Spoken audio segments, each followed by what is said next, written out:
Assalamualaikum warahmatullahi wabarakatuh. Sebelumnya perkenalkan dulu, nama saya Ibu Ristia Pradinta. Nah, di kelas 7 ini saya mengajar mata pelajaran ilmu pengetahuan alam.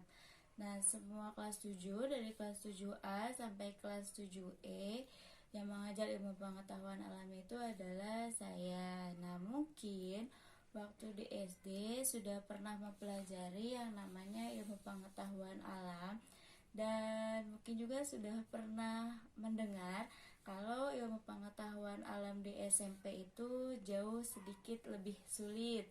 Tapi jangan dibuat pusing, mari kita buat ilmu pengetahuan alam atau IPA di SMP ini jauh lebih menyenangkan agar materinya bisa tersampaikan dengan baik. Nah, sebelumnya kita cari tahu dulu ilmu pengetahuan alam itu apa sih? Ilmu pengetahuan alam itu adalah ilmu yang mempelajari seluruh makhluk hidup ataupun makhluk tidak hidup yang berada di lingkungan sekitar kalian. Jadi mau itu makhluk hidupnya atau makhluk tidak hidupnya, tapi dia ada di lingkungan sekitar, itu nanti akan kita pelajari di ilmu pengetahuan alam. Nah, mungkin juga sebelumnya waktu pas di SD sudah pernah dipelajari ilmu pengetahuan alam, tapi hanya materi biologi saja. Tapi di SMP ini ilmu pengetahuan alam ini memiliki 7 cabang ilmu pengetahuan alam. Yang pertama itu ada astronomi, ada biologi, ada ekologi, ada fisika, ada geologi, geografi, dan yang terakhir itu ada yang namanya kimia. Nah, kita pelajari satu persatu dimulai dari astronomi.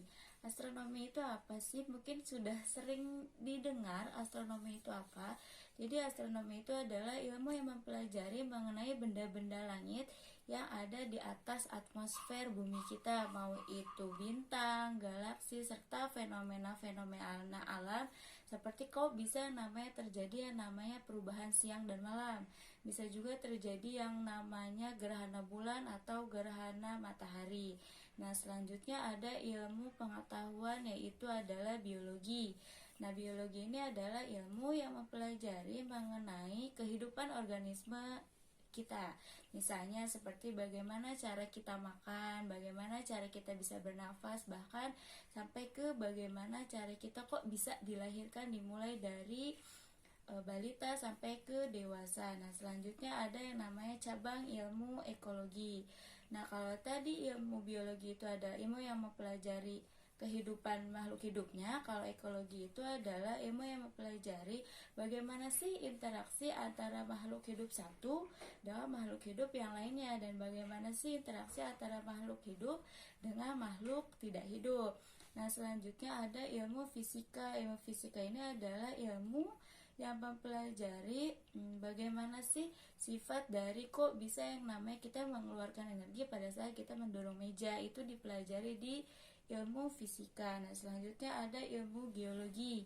Kalau tadi ilmu astronomi itu ada di atas atmosfer kita, nah kalau misalnya ilmu geologi ini adalah ilmu yang mempelajari mengenai bentuk bumi serta struktur-struktur penyusunnya. Nah, selanjutnya ada geografi. Nah, geografi di sini berbeda dengan geografi yang ada di ilmu pengetahuan sosial. Tapi kalau ilmu geografi di sini adalah mengenai fenomena fisik yang terjadi pada makhluk hidup yang terjadi pada lingkungan itu sendiri. Nah, selanjutnya terakhir ada ilmu kimia. Ilmu kimia di sini adalah ilmu yang mempelajari susunan, struktur atau sifat dari makanan atau deterjen seperti itu. Misalnya kayak dari segi makanan, sifatnya itu dia basa atau asam. Terus seperti kalau di deterjen, dia sifatnya itu membahayakan atau enggak sih. Nah, kayak gitu. Nah, selanjutnya ilmu pengetahuan alam itu adalah ilmu yang sifatnya itu dia adalah ilmu pasti. Jadi misalnya kita tidak bisa mengatakan kalau orang itu tingginya sepertinya tinggi orang itu adalah 10 kaki. Nah, itu tidak bisa. Tapi ilmu pengetahuan alam itu adalah ilmu yang memiliki yang namanya data atau angka. Jadi kalau tadi kita pakai kata yang namanya misalnya 10 kaki, tapi kalau misalnya di ilmu pengetahuan yang benar itu adalah 120 cm tinggi yang betul. Nah, itu ada yang namanya angkanya, ada juga satuannya. Itu termasuk ke dalam ilmu pengetahuan alam, yaitu ilmu pasti.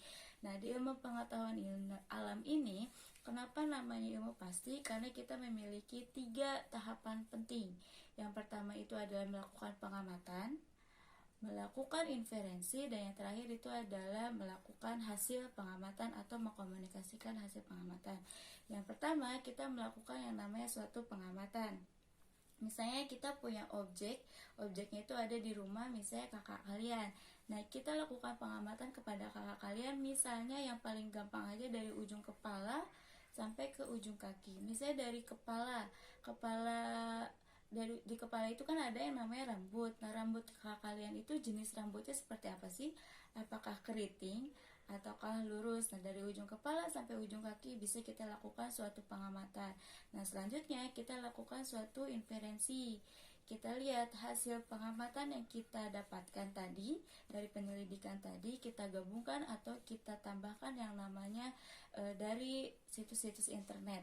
Nah, itu kita cari tahu. Nah, setelah dapat hasil penyelidikannya, setelah dapat ilmu pastinya dari internet, nah kita olah, kita lakukan yang namanya hasil pengamatan, bisa kita bagikan ke berbagai orang atau hasil pengamatannya. Nah, untuk tugas di rumah, ayo kita coba penyelidikan sederhana.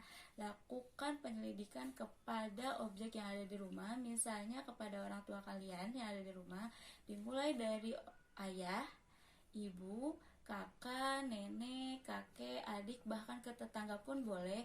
Lakukan kepada 10 orang yang berbeda, dimulai dari ujung kepala sampai ujung kaki. Misalnya jenis rambutnya itu lurus atau keriting. Terus bola matanya itu warnanya itu hitam atau coklat. Ke bentuk hidungnya itu tergolong mancung atau dia lebih ke pesek. Nah, bisa kalian lakukan penyelidikan.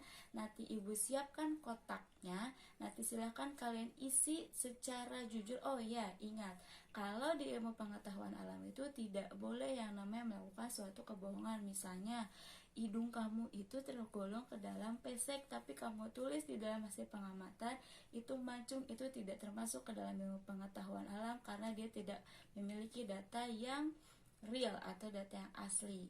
Oke, selamat melakukan penyelidikan. Assalamualaikum warahmatullahi wabarakatuh.